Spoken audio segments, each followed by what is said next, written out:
many in this city. Acts 18:4-8. What were the results of Paul's preaching? The work of Paul among the Jews at Corinth was not as fruitful as he wanted it to be. He had to face some hostility and hatred. The Bible says that they opposed him and blasphemed. Acts 18:6.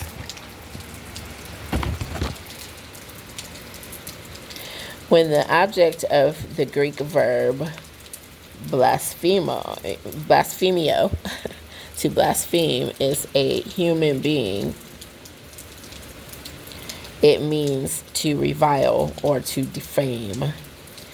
In other words, they intended to stain Paul's reputation and to prevent him from succeeding in his missionary endeavors.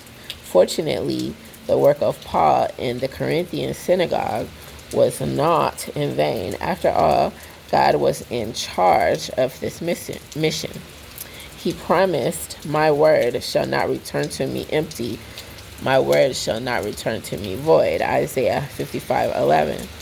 Some Jews did not expect that Crispus, the synagogue's ruler, and his entire household would accept Jesus as the Messiah and get baptized. Acts 18:8. In addition, many of the Corinthians hearing believed and were baptized. Acts 18:8.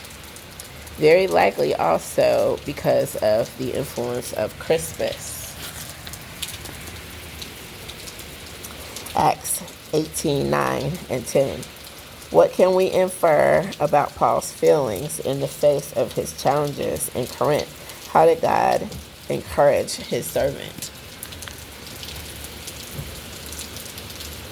Right after Paul left the synagogue, he had an experience that brought him encouragement. Christ himself appeared to him by night in a vision with words that recall Isaiah 41:10, "Fear not, for I am with you."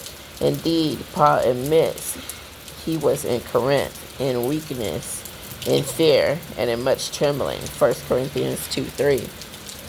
He had to depart from Berea to Athens because of staunch opposition. He seems to have thought he would have to leave Corinth for the same reason, great opposition. But that would not happen this time. Jesus said to him, "I have many people in this city," Acts 18:10, and Paul was his instrument to take the news of salvation to them. Read Isaiah 41:10. What wonderful promises does God give you in this verse? What hope do they give you right now in your life? Paul's letters to the Corinthians. Paul was in Ephesus when he wrote 1 Corinthians 16:5-9. The family of Chloe went to him with the report that things were not going too well back in Corinth, 1 Corinthians 1:11. In 1 Corinthians 1-6, Paul addresses the issues brought by Chloe's household. The problems include factionalism, sexual immorality, lawsuits, and prostitution. Paul also received a letter with specific questions, 1 Corinthians 7:1. His response fills the space from chapter 7 onward. The questions were related to marriage, divorce, celibacy, food sacrificed to idols, conduct in worship, the use of spiritual gifts, and incorrect understanding of the resurrection. The church of Corinth was very problematic and immature. Perhaps your local church has many problems, yet the church at Corinth was probably worse.